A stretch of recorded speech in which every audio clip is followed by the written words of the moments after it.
ప్రభువైన యేసుక్రీస్తు పరిశుద్ధ నామములో అందరికీ హృదయపూర్వక వందనములు. ఈరోజు అంశము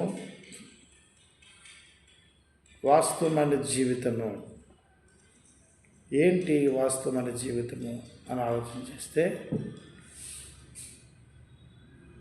ప్రతి మనిషి కూడా తన గురించి, తన జన్మ రహస్యం గురించి తెలుసుకోవాలి.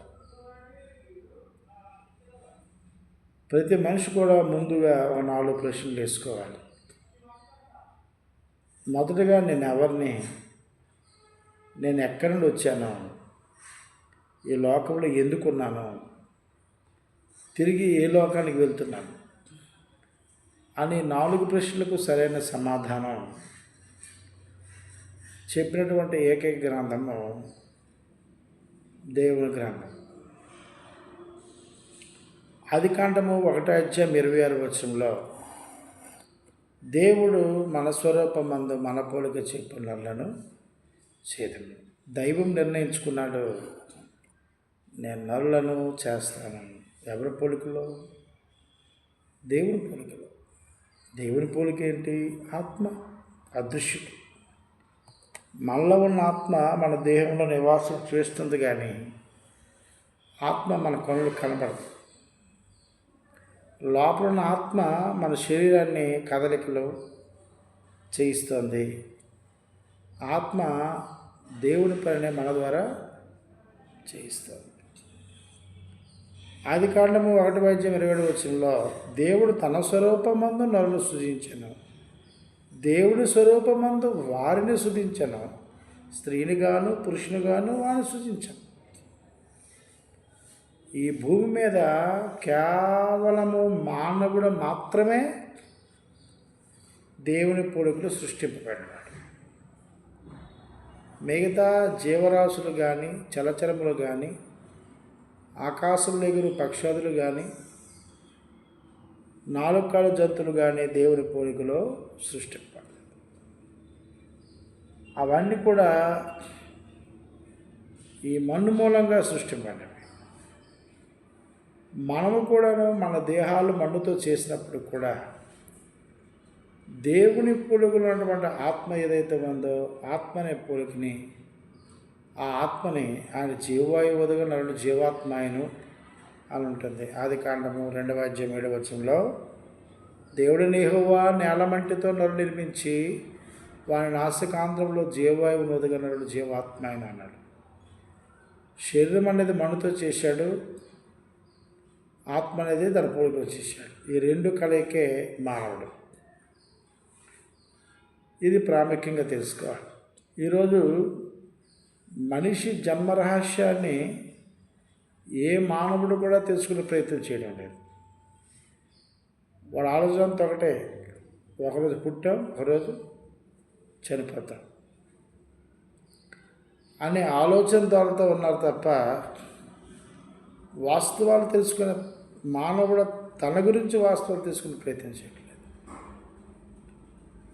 తద్వారా ఏమైపోతాడు, లోకంలో పాపం అనేది మనిషి మీద ఏలుబడి చేస్తానంది.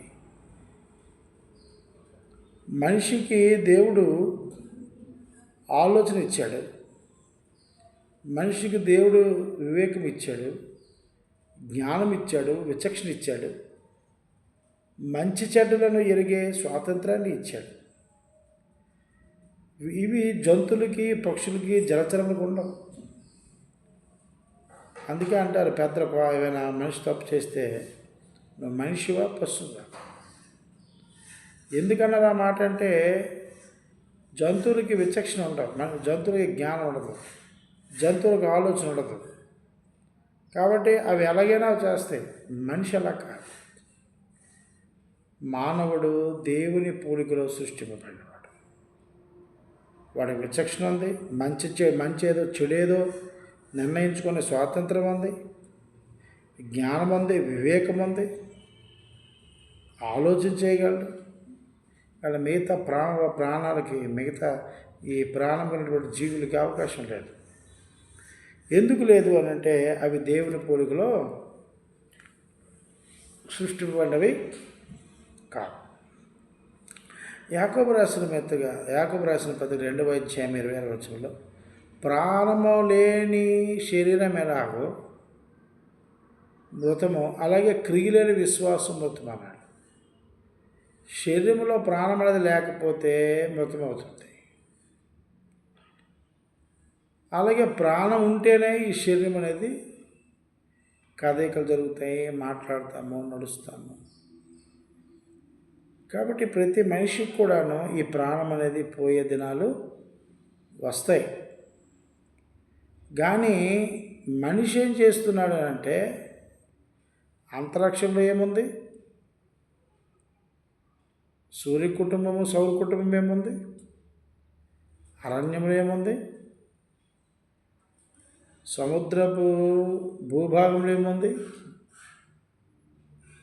అని వీటి విషయమై ఆలోచన చేసే మనిషి, వీటిని వెతుకులాడే మనిషి. అసలు మానవుడు అనేవాడు ఏ లోకం నుండి వచ్చాడు, ఈ లోకంలో ఎందుకున్నాడు, ఈ లోకంలో తనకి ఏం పని, తిరిగి ఏ లోకంకి వెళ్తాడు, అసలు నా వాస్తవమైన జీవితం ఏంటి అనే ఆలోచన ఎవ్వరూ చేయడం లేదు.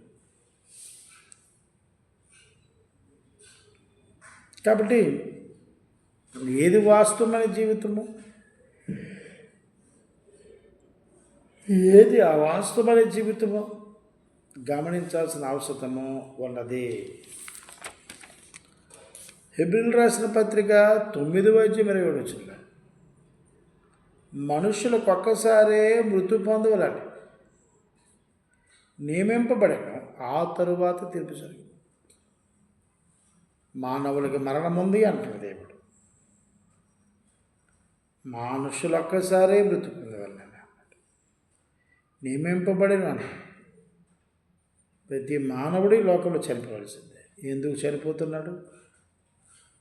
ఏ రోజున ఆలోచన చేశారా? అసలు మనుషులు ఎందుకు పుడుతున్నారు, ఎందుకు అని ఆలోచన చేశారా? ఈ మనుషుల్ని ఎవడు పంపాడో ఆలోచన చేశారా?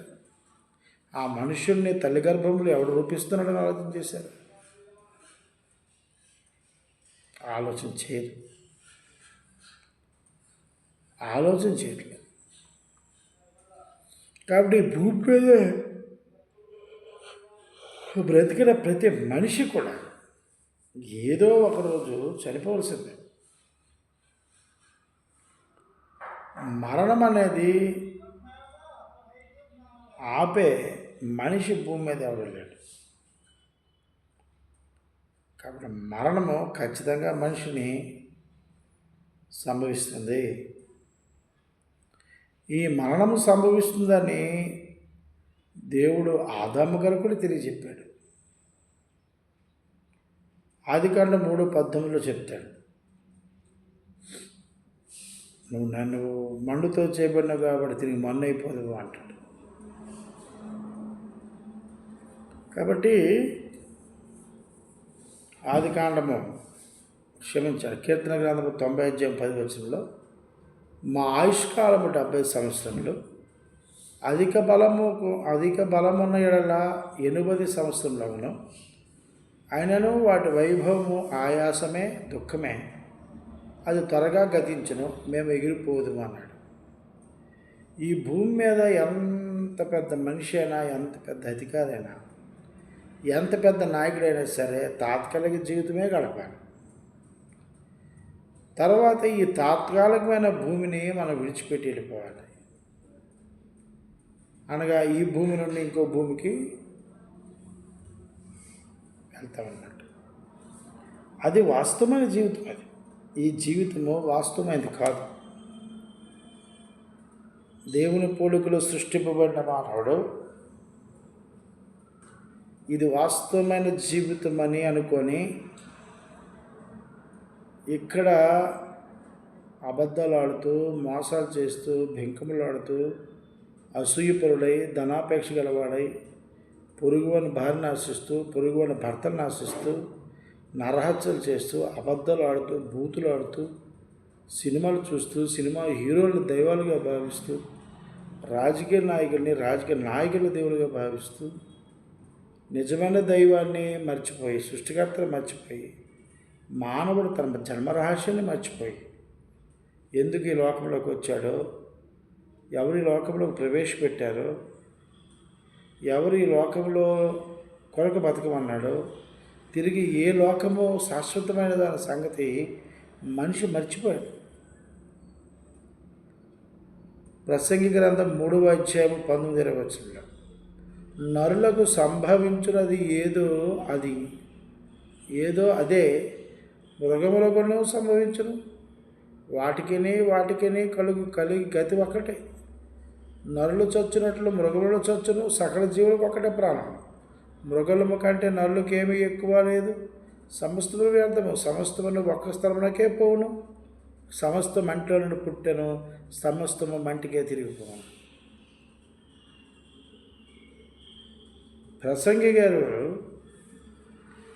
అయినటువంటి సొలొమోను గారు ఆయన ప్రవక్త కాదు. కాబట్టి మనుషులు చచ్చిపోతున్నారు, కుక్కలు చచ్చిపోతున్నాయి, మొక్కలు చచ్చిపోతున్నాయి, జీవులు చచ్చిపోతున్నాయి, చచ్చిపోళ్ళందరూ కూడా మంటలో తీసుకెళ్ళి పాతేస్తున్నారు అని అక్కడి వరకే జ్ఞానం అయిపోయింది. కానీ యేసు ప్రభు వారు దేవుని జ్ఞానం, ఆయన వచ్చి చెప్తే తప్ప మనుషులు ఎవరికి అర్థం కాలేదు. కాబట్టి మనతో పాటు కుక్కలు కూడా చచ్చిపోతున్నాయి, ఆ కుక్కలు కూడా మంటలో పోతున్నారు, పశువులు చచ్చిపోతున్నాయి, మొక్కలు చచ్చిపోతున్నాయి, అన్ని మంటలో వెళ్ళిపోతున్నాయి. కాబట్టి అది పెద్దదేం కాదన్నారు. వాస్తవానికి రక్త మాంసాలన్నీ ఒకటే, కానీ మనిషికి, జంతువులకి, మొక్కలకి వ్యత్యాసం ఉంది. ఏంటో వ్యత్యాసం? నరుడనేవాడు దేవుని పోలికలో సృష్టింపబడ్డాడు. మరి పక్షులు, మృగాలు, చరచరలు ఇవన్నీ ఎవరి పోలిక అంటే అవి దేవుడి పోలికలు కావు. దేవుడికి చావు లేదు, మనిషికి చావు లేదు. దేవుడు స్వయంభవుడిలో నుండి వచ్చిన వారు మనుషులు. జంతువులు చరచరలు కావు. అవి జీవించే ఆత్మలు, జీవించి నశించిపోయే ఆత్మలు. అవి టెంపరవరీ సోర్స్. అవి పరిపూర్ణంగా ఉండిపోయి రేపు మళ్ళీ ఇవి స్వర్గానికో పరలోకానికో వచ్చాక నివాసం ఉండే పరిస్థితి. వాటికి తీర్పు జరగదు.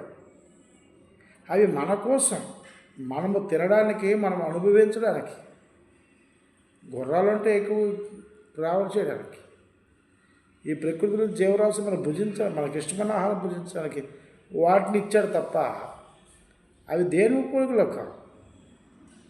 కాబట్టి రెండింటికి వ్యత్యాసం. కాబట్టి అవి చచ్చిపోయి మనలాగే చచ్చిపోయి, అవి చచ్చిపోయి మనతో పాటు సంభ్రమించి అవి కూడా మట్టిలో గెలిపిబట్టే రెండూ కంపేర్ చేయకూడదు. కాబట్టి అందుకే యోహాను సువార్త 4:24 దేవుడు ఆత్మ గనుక అంటాడు. ఆత్మ అంటే అదృశ్యుడు, స్వయంభవుడు, తరగతనగా ఉన్నవాడు. ఆయన సృష్టికర్తలో నుండి వచ్చిన వారు. ఆయన మనల్ని ఈ భూమి మీద సృష్టించాడు, తన పోలికలో సృష్టించాడు. మానవులకి పాపపుణ్యానికి బట్టి నిత్యత్వము నరకమందు తప్ప ఆత్మను నశింపజేసే నశించిపోయి పూర్తి అవకాశం లేవు. ప్రసంగి గ్రంథం 12:17 మన్నెనది వెనుకటి వలె మరలా భూమికి చేరును, ఆత్మ దాన్ని దయచేసిన దేవుని యొద్దకే మరలా పోవును అంటాడు. దేవునిలో నుండి వచ్చినటువంటి ఆత్మ ఏదైతే ఉందో అది మళ్ళీ పరమాత్మ చేరుతుంది తప్ప అది భూమికి చేరదని సంగతి గమనించాలి. ఆత్మ అనేది మంటలో చేరదు ఆ సంగతి గమనించాలి. లోకాసు సువార్త 23:39 నుండి 43 చూస్తే వేలాడవేయబడిన ఆ నేరస్తుల్లో ఒకడు ఆయన దూషించు, నువ్వు క్రీస్తువు కదా, నీవు రక్షించుకున్నావు, మమ్మల్ని కూడా రక్షించమని చెప్పాను. అయితే రెండవ వాడు వాడిని గద్దించి, నీవు అదే శిక్ష విధిలో ఉన్నావు కనుక దేవునికి భయపడవా? మనకైతే ఇది న్యాయమే, మనము చేసిన వాటికి తగిన ఫలము పొందుతున్నాము. కానీ ఈయన ఏ తప్పిదమునకు చేయలేదని చెప్పి ఆయన చూచి, యేసు నీవు నా రాజ్యంలో వచ్చినప్పుడు నన్ను జ్ఞాపకం చేసుకున్నానని అందుకు ఆయన వాడితో, నేడు నీవు నాతో కూడా పరదేశంలో ఉందని నిశ్చయంగా మీతో చెప్పుచున్నాను అన్నాడు. కాబట్టి ప్రభువైన యేసుక్రీస్తు వారిని సిలువేసిన సమయంలో ఇద్దరు దొంగలు వేశారు. ఒక దొంగేమో ఇద్దరు దొంగలు నేరస్తులు చేశారు, దొంగతనం చేశారు. యేసు ప్రభు ఏ నేరం చేయలేదు. అందులో వ్యక్తి మనను దేవుని కుమారుడు కదా, నువ్వు రక్షించి మమ్మల్ని కూడా రక్షించు, ఎక్కడికో పారిపోదామని సలహా ఇస్తున్నాడు. రెండో వాడు ఏమన్నాడంటే, మనమైతే దొంగతనం చేసాం, పాపం చేసాం, ఆయన ఏ నేరం చేయలేదు. ఈయన నాకు వాస్తవ జీవితం ఇవ్వగలడు అనే రెండో దొంగ నమ్మాడు. వాస్తవ జీవితం నాకు ఇవ్వగలడు, ఈయన నన్ను నిత్యత్వంలో తీసుకెళ్ళగలడు, ఆయన నా పాపం క్షమించగలడు అని ఆయన నమ్మాడు. నమ్మి ఆ సిలువలో కూడా అంత పెయిన్ఫుల్గా ఉన్నప్పుడు కూడా క్రీస్తు కూడా అంత పెయిన్ఫుల్గా ఆయనకి చేతులు కొట్టేసి తల మీద కిరీటం పెట్టి ఈ గుద్ది కడుపులో పొడి చేసి ఈ కాళ్ళకు మేకలు కూడా అంత పెయిన్ఫుల్లో కూడా అతనికంటే మరి కట్టేస్తున్నారేమో నాకు తెలియదు, ఇతనికైతే ఇలా చేశారు. ఆయన అడుగుతున్నాడు, యేసు నీ రాజ్యంలో నన్ను జ్ఞాపకం చేసుకుంటావా? శివుడు అడిగితే ఆ టైంలో కూడా అంత పెయిన్ఫుల్గా ఉన్న క్రీస్తు ఏమన్నారంటే, యేసుక్రీస్తు గారు, నీవు నేడు నాతో పాటు పరదేశుండు అన్నాడు. అంటే వాస్తవమైన జీవితంలోకి మనం ప్రవేశించడానికే యేసుక్రీస్తులో అక్కడికి వచ్చాడు. వాస్తవమైన జీవితం అయితే మనం మర్చిపోయాడు. వాస్తవమైన జీవితము మరుగు చేయకూడదు. వాస్తవమైన జీవితాన్ని అపవాది మన మనోనేతలు గుడితనం చేసి ఇహలోకమాన్యమే మనది అని అనిపించేటట్టు చేశాడు. యేసుప్రభు వారు ఏం చేశారంటే, దేవుని పొడుగులో సృష్టించినటువంటి మనుషులు ఏదైతే వాస్తవ జీవితాన్ని మర్చిపోయారో ఆ వాస్తవ జీవితాన్ని ఇవ్వడానికి తండ్రి దేవుడు యేసుక్రీస్తు పంపాడు. అది దొంగ నమ్మాడు, కానీ లోకల్ మనుషులు నమ్మలేదు. ఆయన నమ్మాడు, నేను దేవుని పొడుగు సృష్టింపడ్డాను, నేను ఒక ఆత్మని, ఈ దేహం విడిచిపెట్టిన తర్వాత ఇక్కడే ఉండిపోద్ది, నేను ఈ శిలువలో మరణిస్తాను, కానీ శవాన్ని తీసుకుని మట్టిలో బతిస్తారు, కానీ నాలో ఉన్న ఆత్మకు రక్షణ ఇచ్చేది క్రీస్తు. ఆత్మ లోకానికి తీసుకెళ్తాడు. ఆత్మ నుండి లోకము అది వాస్తవ లోకము, నేను అక్కడే వచ్చాను, నేను అక్కడే ఉండాలి. ఆ లోపల నివాసం ఏర్పాటు చేశాడు దేవుడు, పొలిమేరలు ఏర్పాటు చేశాడు దేవుడు. సృష్టికి ముందే అది ఏర్పాటు చేసి తను విశ్వసించాడు క్రీస్తు గారు. కాబట్టి ధైర్యంగా అనుమానం లేకుండా విశ్వాసంతో ఏమన్నాడంటే, నేడు నీవుతో పాటు నీవు నీ రాజ్యంలో జ్ఞాపకం చేసుకుంటే నేడు నాతో పాటు పరదేశం మాట ఇచ్చిన ప్రకారము ఆయన పరదేశంకి తీసుకెళ్ళినట్టు మన గ్రంథం తెలియజెప్తామండి. కాబట్టి వాస్తవమైన జీవితాన్ని మనుషులు గ్రహించకపోతే చాలా ఇబ్బంది, నిత్య నరకాన్ని చూడక తప్పదు. ఫిలిప్పులు రాసిన పత్రిక 1:21 నా మట్టుకైతే బ్రతుకుడు క్రీస్తే చావైతే లాభం అంటాడు పౌలు భక్తుడు. ఈ రోజుల్లో కుటుంబంలో ఎవరైనా ఒక పెద్ద ఆయన చనిపోతే ఆ కుటుంబం ఏడుస్తుంది, బాధపడి. ఎందుకంటే సంపాదించేవాడు, ఇంటికి పెద్ద, ఇంటికి నాయకుడు, ఇంటికి యజమాని చనిపోతే ఆ కుటుంబం చాలా వెలితొస్తుంది. ఈరోజు ఒక ఇంట్లో ఒక మరణము ఆ ఇంటికి కన్నీరు తెప్పిస్తాయి.